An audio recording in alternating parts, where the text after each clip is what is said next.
नमस्कार मित्र आणि मैत्रिणींनो, तुमचं स्वागत आहे माझ्या रिअल स्टोरी 18K या चॅनलवरती। दिवाळीचं महापर्व चालू होत आहे। प्रत्येकजण धनाची देवता माता लक्ष्मीला प्रसन्न करण्याचा प्रयत्न करीत असतो। या दरम्यान माता लक्ष्मीचे विधानपूर्वक पूजन केले जाते। आपण दिवाळी महापर्वातील महत्त्वाचं म्हणजेच धनतेरस, ज्याला आपण धनत्रयोदशी देखील म्हणतो, तर यासाठी लागणारी पूजा सामग्री काय असणार आहे, धनत्रयोदशीची पूजा कशी करावी, या दिवशी यमदीपदान देखील केलं जातं, ते कसं करावं याविषयी संपूर्ण माहिती मंत्रोच्चारासहित आपण या आजच्या व्हिडिओमध्ये पाहणार आहोत। त्यासाठी हा व्हिडिओ शेवटपर्यंत नक्की पहा आणि आपल्या चॅनलवरती तुम्ही जर नवीन असाल तर चॅनलला सबस्क्राईब नक्की करा। या धनत्रयोदशीच्या दिवशी आपण माता लक्ष्मी बरोबरच कुबेर महाराज तसेच आयुर्वेदाची देवता भगवान धन्वंतरी यांचे देखील पूजन करत असतो। तर यंदा ही धनत्रयोदशी 10 नोव्हेंबर रोजी आली आहे। शुक्रवारचा महासंयोग देखील जुळून आलेला आहे। त्यामुळे माता लक्ष्मीला प्रसन्न करण्यासाठी हा दिवस अत्यंत दुर्लभ आणि शुभ मानला गेला आहे। सर्वप्रथम आपण जाणून घेऊया की ही धनत्रयोदशीची स्थिती कधी प्रारंभ होते। तिथी प्रारंभ होते 10 नोव्हेंबर रोजी 12:32 आणि समाप्ती होते 11 नोव्हेंबर दुपारी 1:57. आता ही जी धनत्रयोदशीची पूजा आहे ती प्रदोष काळामध्ये पूजेचे विशेष महत्त्व आहे।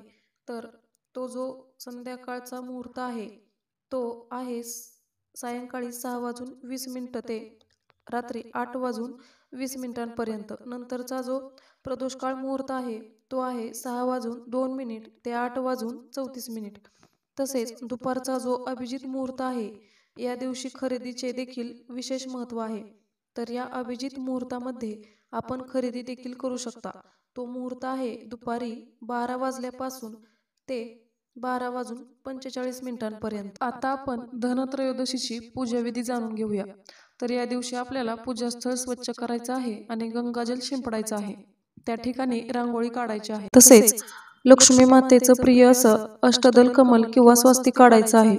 त्यावर मग पाट ठेवायचा आहे। पाटावरती लाल वस्त्र अंथरायचे आहे। सर्वप्रथम थोडे तांदूळ पसरवून आपण आपली आराध्य देवता भगवान श्री गणेश यांची मूर्ती असेल तर मूर्ती किंवा सुपारी स्वरूप गणेशजींची स्थापना करायची आहे। मूर्ती नसेल तर आपण एक सुपारी देखील स्थापन करू शकता।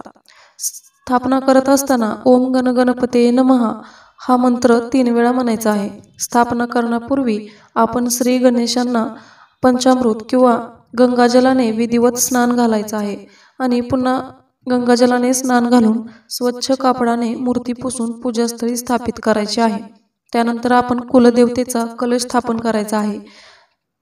त्या तांब्यामध्ये 1 हळकुंड, सुपारी, 1 रुपया, हळद, कुंकू, अक्षता टाकायच्या आहेत। लक्ष्मी मातेची मूर्ती ठेवून मूर्तीपुढे अष्टदल कमल काढायचं आहे। त्यावरती मूर्तीची किंवा फोटोची स्थापना करायची आहे। त्याचप्रमाणे आपण भगवान धन्वंतरी यांची मूर्ती अथवा फोटोची स्थापना देखील करायची आहे। तसेच भगवान कुबेर यांच्या मूर्तीची स्थापना करायची आहे। तर या धनत्रयोदशीच्या दिवशी असे मानले जाते की समुद्र मंथनातून भगवान धन्वंतरी अमृत कलश घेऊन निघाले होते। त्यामुळेच त्यांचे या दिवशी त्यांच्या पूजेचे विशेष महत्त्व आहे। त्यांची विधिवत पूजा करायची आहे। त्याचप्रमाणे भगवान कुबेरांचीही विधिवत पूजा करायची आहे। त्यानंतर माता लक्ष्मींची विधिवत पूजा करायची आहे। माता लक्ष्मींना सौभाग्याचे अलंकार, वस्त्र अर्पण करायचे आहेत। त्यानंतर त्यांना नैवेद्य ठेवून आरती करायची आहे। तर या दिवशी आपल्याला यमदीपदान देखील करावं लागतं। यमदीपदान कसं करायचं आहे ते जाणून घेऊया। आपल्याला यमदेवतेच्या नावाने एक दिवा या दिवशी प्रज्वलित करायचा असतो। हा दिवा आपण कणकेचा, मातीचा किंवा तांदळाच्या पिठाचा देखील करू शकतो। हा दिवा ठेवताना थोडेसे तांदूळ ठेवायचे आहेत व त्यावर हा दिवा ठेवावा। तेल टाकून हा दिवा प्रज्वलित करायचा आहे। या दिव्याचा मुख दक्षिण दिशेला करायचा आहे, कारण दक्षिण दिशा ही यमाची दिशा मानली जाते। तसेच एक दिवा आपल्याला आपल्या घराच्या दरवाजाच्या बाहेरही लावायचा आहे।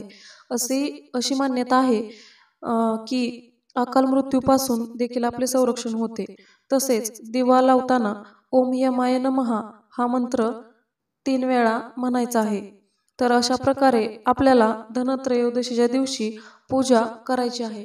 हा व्हिडिओ जर आवडला असेल, हा व्हिडिओ कसा वाटला ते नक्की सांगा आणि आपल्या चॅनलला सबस्क्राईब करायला विसरू नका. धन्यवाद.